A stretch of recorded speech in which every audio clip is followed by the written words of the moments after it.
Another useful feature that you're going to encounter in most trackers is something called flows. And what that will allow you to do is set up different conversion funnels for different landing page and offer combinations.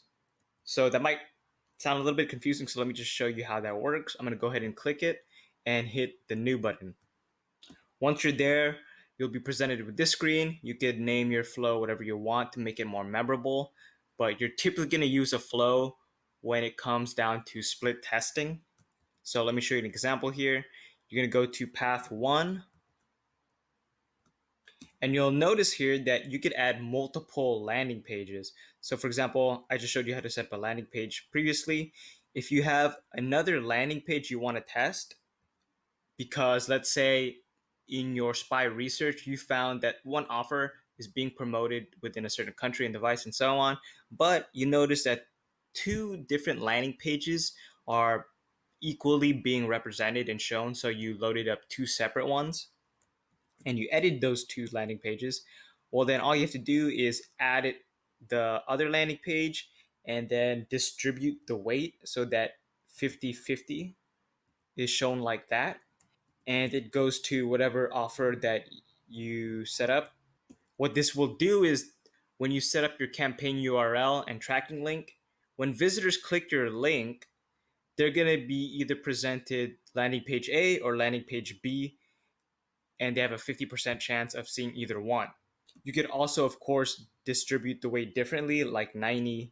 The reasoning being, let's say you already know landing page A is profitable and you want to test a new variant, but you only want to risk 10% of your budget to see how well that does. You're going to get data a little bit slower, but you're more conservative and you're saving your money. This is another approach. Another thing to keep in mind is that you could also create multiple flows and edit your campaign, and it's going to update in real time. You don't have to change your tracking URL again within your ad when you submit the campaign on MGID. So that's super useful. You could easily swap out different landing pages, different offer paths, and so on. If you want, you can even add a new rule and set up a new path where you test an entirely different landing page and offer for perhaps the same niche. That's also another possibility. But once that's saved and you have this flow set up, I recommend that if you do make changes to a flow, no matter how small, I recommend you set up a different flow. And what that'll do is help segregate your data so that you can see the separate changes you made between different split tests.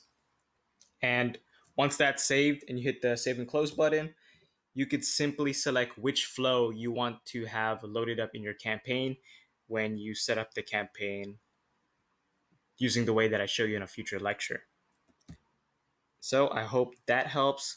Again, if this doesn't really make sense, watch all the lectures first and then try it yourself, because you're going to end up seeing exactly how this all fits together. So don't worry if it's confusing.